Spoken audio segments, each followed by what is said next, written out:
This is the BBC.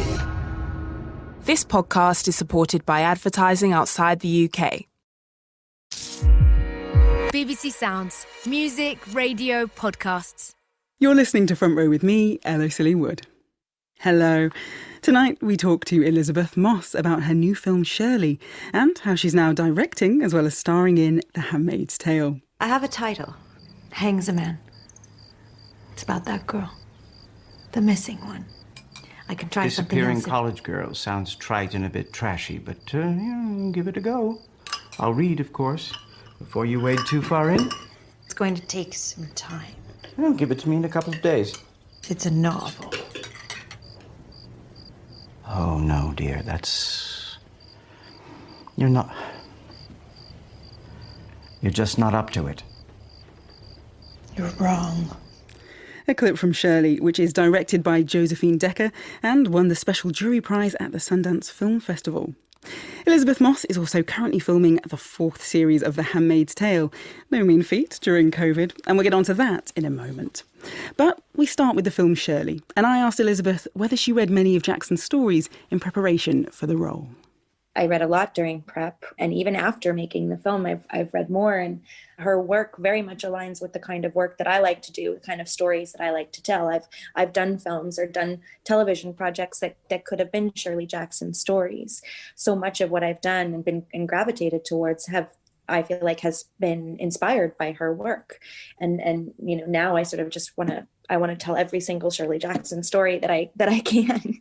Shirley Jackson's often labelled as a horror writer, but she's kind of more than that, isn't she?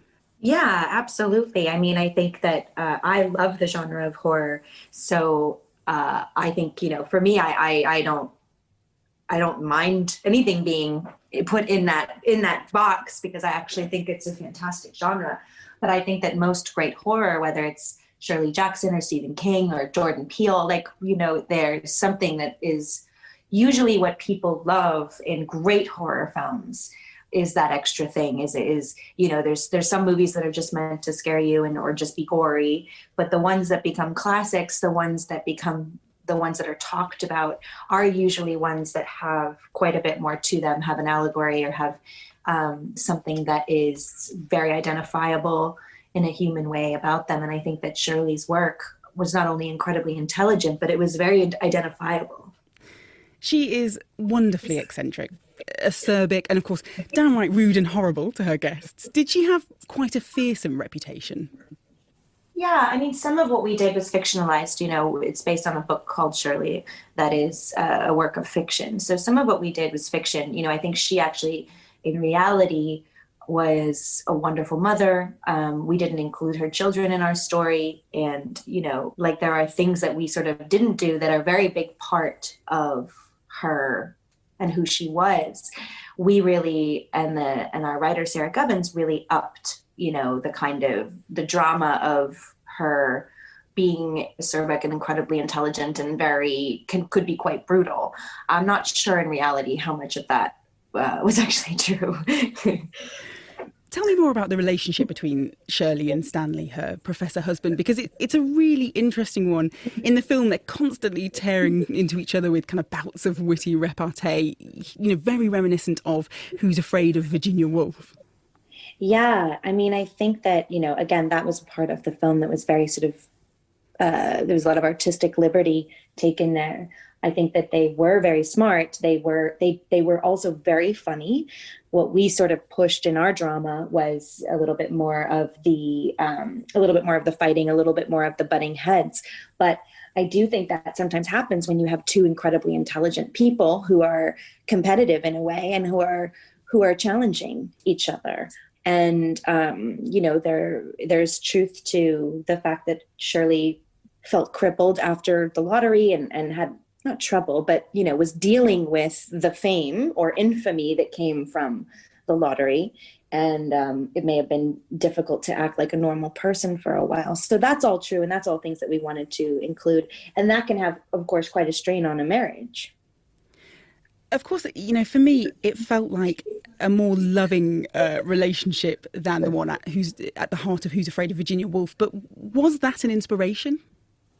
It was an inspiration in kind of a fun way. I mean, we knew that there was a real parallel there, and being huge fans of that play, both Michael and I, we at one point we were like, oh, we should do a reading of Who's Afraid of Virginia Woolf with all 4 actors. That would just be really fun to do. Michael and I have toyed with the idea of just doing that play together.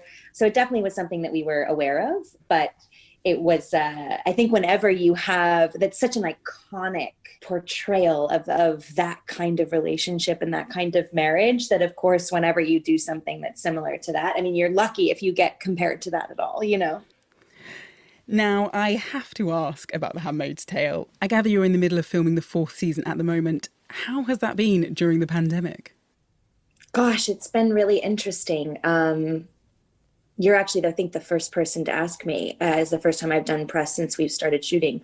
We've been shooting for a couple months now and picking up where we left off. And, I've got to say, it's been challenging and different in a lot of ways. Of course, I get tested 3 times a week, and I'm getting tested, today, even though I'm at home, and there's masks and there's face shields and there's a lot of washing your hands, as there should be.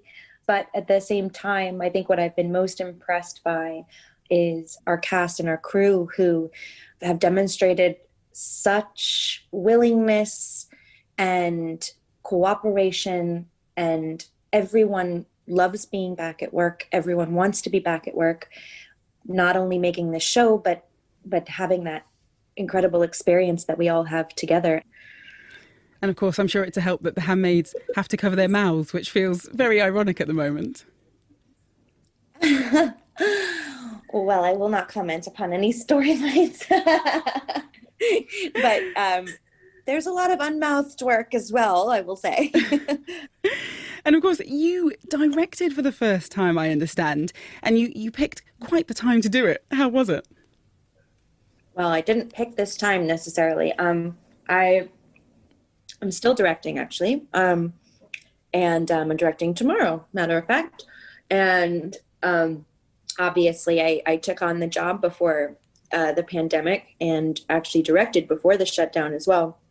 And it's been, I suppose, a bit of an added challenge for sure. But I don't know. I feel like it's a great privilege to be able to direct on this show. So I don't feel like it's an added challenge that I feel in any way burdened by. Is it hard to direct yourself? The hardest thing is, I suppose, in directing yourself, and I've spoken to a couple actor directors about this, and the hardest thing is that you tend to put yourself on the back burner. I'm used to watching myself. Obviously, I'm an executive producer on the show. I've watched many, many hours of dailies and cuts and made evaluations on my own performance for years in that capacity. So that's not anything new. I'm very, capable of saying that was good, that wasn't as good, whatever. What's difficult about when you're actually on set directing and you're acting at the same time is you tend to put yourself to the side, and you don't necessarily look at your performance first. And so what I have to kind of consciously remember to do is take off the director hat and just look at my performance, and as a director, and go, okay, I need to go again just purely for performance. And you tend to feel bad about that because there's so many other things that you're looking at and that you want to do. And you feel bad about kind of going, okay, this one is actually just for me and for my performance. But you have to remember that that's a part of it. So that's, I think, the biggest challenge is actually not forgetting about yourself. Margaret Atwood published a sequel to The Handmaid's Tale last year called The Testaments, which, of course, won the Booker Prize. Are you possibly in discussions with her about adapting that? Oh, I don't think I can talk about that. Yeah, I don't think I can. I'm sorry. That's fair. Do you know what? I expected that. I know. I was like, I'm sure she knows I'm going to say this. And it's mostly, by the way, for my own ignorance if I don't know what's been said or what hasn't been said. But it's an incredible book, and obviously it's an incredible world. And I think that we're all very, interested in everything that happens with these characters moving forward. Elisabeth Moss. And Shirley is released on Friday in cinemas and on Curzon Home Cinema. I have to say, it is darkly compelling. Perfect for an equally dark autumn evening.